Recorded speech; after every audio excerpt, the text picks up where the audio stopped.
윤석열 정권이 언제 끝날지 모르지만 아직도 윤석열 정권 시기입니다. 네.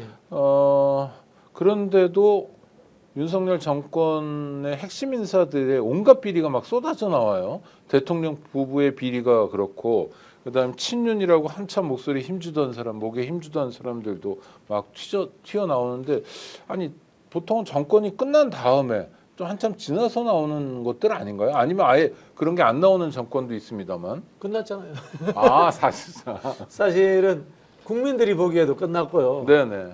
공직자들이 보기에도 이미 정권이 끝난 겁니다.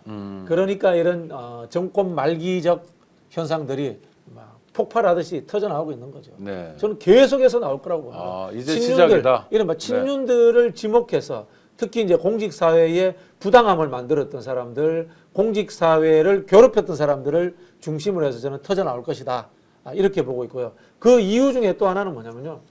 윤석열, 김건희가 대놓고 뭐 서울 양평 고속도로든지 삼부토건 주가 조작이라든가 최상병 사건을 해먹었잖아요. 네네. 윗물이 맑아야 아랫물이 맑죠. 그 두 사람들이 해먹으면 밑에 사람들은 안 해먹었겠어요? 저 똑같은 방식으로 인사개입하고 개입하고 이권 개입하고 이런 일들이 많았을 거라고 봅니다. 그런 일들이 공직사회 내에서 피해를 받던 사람들에 의해서 저는 이제는 광범위하게 터져나올 시기가 됐다. 그런 생각이 듭니다. 그동안은 권력의 힘으로 좀 묶어놨던 그렇죠. 거군요. 네네. 장제원 의원 성폭력 사건도 네네. 9년 얼마 만에 거의 10년 만에 피해자가 고소를 했어요. 네네. 이건 어떻게 보셔요? 이거는 뭐 몇 가지 요인이 있을 수 있는데요. 네. 장제원 의원이 그 윤석열 정부 초창기에 거의 원탑이었습니다. 친윤 중에 친윤 중에서도 원탑이었습니다. 네네. 그때 저는 경찰이라든가 이런데 영향력을 굉장히 행사했을 거라고 봅니다. 그런 부분들도 있고요. 그리고 힘으로 누르고 있었는데 지금 또 장제원 의원이 힘이 없어졌잖아요. 그러면서 국회의원은 떨어졌으니까. 지역 내의 경쟁자들의 작업이 있을 수도 있고요. 뭐 여러 가지로 이제는 이른바 밉상이 이 사람한테 꽂힌 거죠. 다양한 밉상이 이 사람한테 꽂혀서 이 사람이 타겟이 되지 않았나라는 생각이 들고요. 근본적으로는 정치에서는 안 되는 출신이었다. 저는 그렇게 봅니다. 어떤 면에서? 동네 토호 출신이잖아요. 아버지가 목사고, 네, 장성만 의원 아들. 네네네. 예. 동네 토호 출신이잖아요. 사실 정치적 역경을 걸을 만한 어떤 준비가 안 된 사람입니다. 네네. 전통적으로 보면은 이제 야당은 이제 민주화 운동하시던 분들 이런 분들이 많았고요. 여당 계열은 고위 관료들 이런 사람들이 많았는데 고위 관료들에게 옛날에 뒷돈 되던 사람들이 누군가 하면 동네 토호들입니다. 네네. 그런 사람들이 이 케이스는 사립학교 운영자. 그렇죠. 이제 정치 자금 되면서 정치권에 들어오게 됐거든요. 물론 야권도 민주화 운동하던 시절에 민주화 운동 자금이 없으니까 호남 쪽에 토호들이 정치하게 되었습니다. 딱 그런 사람들 유해 출신입니다. 이거 30년 전에 끝났어야 될 정치 엘리트 중원 방식인데 아직도 남아있는 분들이 장제원, 뭐 박덕흠, 과거에 부산에 있었던 장봉민 이런 사람들 아니겠습니까? 이런 정치는 이제는 진짜 청산돼야 돼요. 네.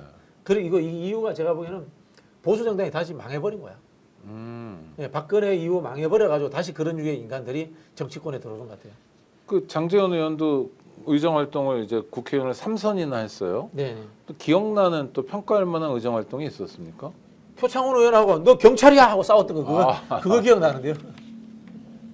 기억이 안 난다는 얘기네요. 네, 그거 기억나고 청문회 때 윤석열 그 검찰총장 네네. 호되게 이제 비난했던 거. 그러니까 소리 지르고 윽박 지르고 이런 거 말고 의정 활동이 별로 없죠. 근데 그러니까 장제원 의원이 힘이 세고 기세가 세다. 뭐 진짜로 그렇게 센가요? 그건 윤석열 덕분이었죠. 그 전에는 쓰러지면 같이 쓰러지는 거죠. 그 전에는 아유 그런 거 없었습니다. 그렇습니까? 이분이 동네 정치 정말 잘하고 스킨십 좋은 분이에요. 네. 제가 어떤 일을 겪었냐면 문재인 정부 때 부산에서 우리가 대통령 행사를 한번 했습니다.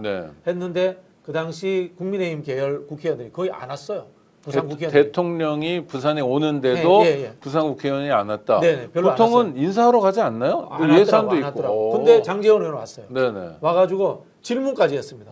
그리고 끝까지 남아가지고 지역 현안을 대통령한테 부탁까지 하고 왔습니다. 네네. 뭐 그 정도로 이제 동네 정치에는 열성적인 그럼 분인데 지역 구민들은 이뻐하겠네요.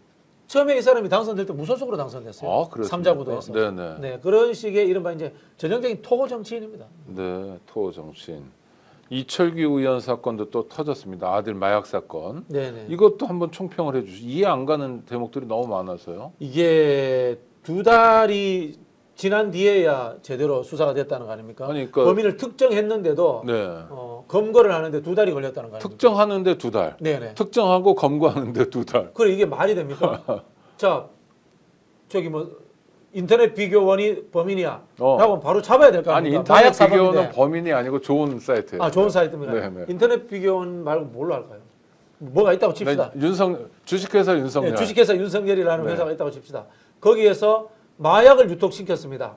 그러면 바로 잡아야 될 거 아니에요. 특히 마약과의 전쟁을 선포한 정부가. 근데 2달이 넘고 넉 달이 넘도록 잡지를 않는다.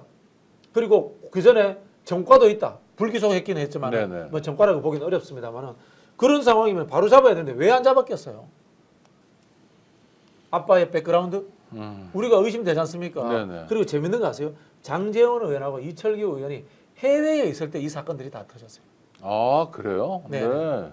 해외에 있을 때 경찰이 움직인 겁니다. 네. 저는 경찰이 캐비넷 갖고 있다가 힘 빠지면 이 사람들 기어이 우리가 한번 복수해야지 이런 생각 갖고 있다가 이번에 장제원, 이철규 두 사람 관련되는 일들을 수사를 시작하지 않았나라고 짐작을 합니다. 물론 유무죄가 나올지는 뭐 저는 잘 모르겠습니다만 네네네. 현재 상황에서의 제 짐작은 그렇고요. 근데 캐비넷이라는 게 보통 검찰만 쓰는 게 아니라 경찰도 캐비넷을 경찰이 쓰는군요. 있을 수밖에 없는 게요. 윤석열 정부 들어서 가지고 경찰이 억울한 일을 너무 많이 겪었습니다. 네. 행안부의 경찰국 기억나시죠? 그렇죠. 이게 뭡니까? 경찰국을 만들어서 행안부가 관리하겠다는 거잖아요. 네. 그럴 것 같으면 경찰청을 왜 외청으로 둡니까? 외청으로 두는 옛날에는 거는 치안본부였죠. 치안본부였죠, 내무부. 그죠? 네. 외청으로 둔 이유는 독립적으로 운영하라는 겁니다. 경찰청법이 따로 있습니다. 네네. 근데 법을 어겨가면서 시행령으로 경찰국을 만듭니다.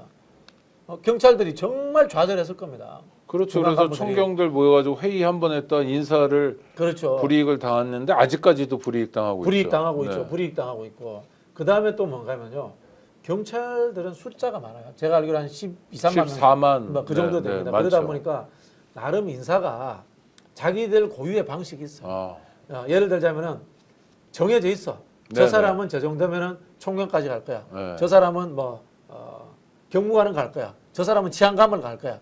라는 것들이 어느 정도 고위 간부 되면은 그렇죠. 다 이제 그리고 걸러져 있습니다. 인사 승진할 자리가 있죠. 자리가 있죠. 어느 자리 가면 네, 자리가 다음에 있죠. 쟤나 쟤 중에 누가 그렇죠, 그렇죠. 총경 되는구나 그렇죠, 이런 게 그렇죠. 있죠. 문법이 있어요. 그렇죠. 맞아요. 문법이 있죠. 뭐 정보심의가 나면 어디 네, 가고 네, 뭐 네. 하면 어디 가고 네, 네. 수사과장 하면 어디 가고 이게 정해져 있습니다. 그게 윤석열 정부 들어서서 다 무너져 버린 거예요. 하물며 이런 룰은 이명박 박근혜 정부 때도 웬만큼 다 지켜졌어요. 그렇죠. 완벽하게 경찰 조직을 무너뜨려 버리고 경찰 고위직이 될 수 없는 사람들이 경찰이 돼버린 거예요. 네. 고위직이 돼버린 거예요. 네, 네. 이 경찰 내부의 중간 간부들의 불만이 얼마나 심했겠습니까? 또 예를 들어 볼게요. 영등포 경찰서에 마약 수사하던 분이 화곡 지구대로 좌천돼 버립니다. 네, 네. 그걸 또 무마했던 사람들은 용산으로 또 파견을 가서 진급을 합니다.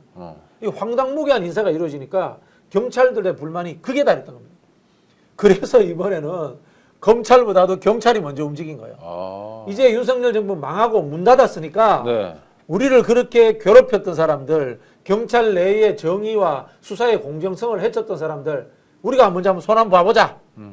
저는 이런 하나의 컨센서스가 막연하게 이루어져 있다. 네. 그렇게 보고 있습니다. 아이고 그러면 우리 경찰관 여러분들이 이 방송 많이 보고 계실 텐데요. 캐비넷에 있으면 활짝활짝 열어주시기 바랍니다. 그래야 대한민국이 좀 더 투명한 나라, 진짜 백의 민주국가로 갈 수 있습니다.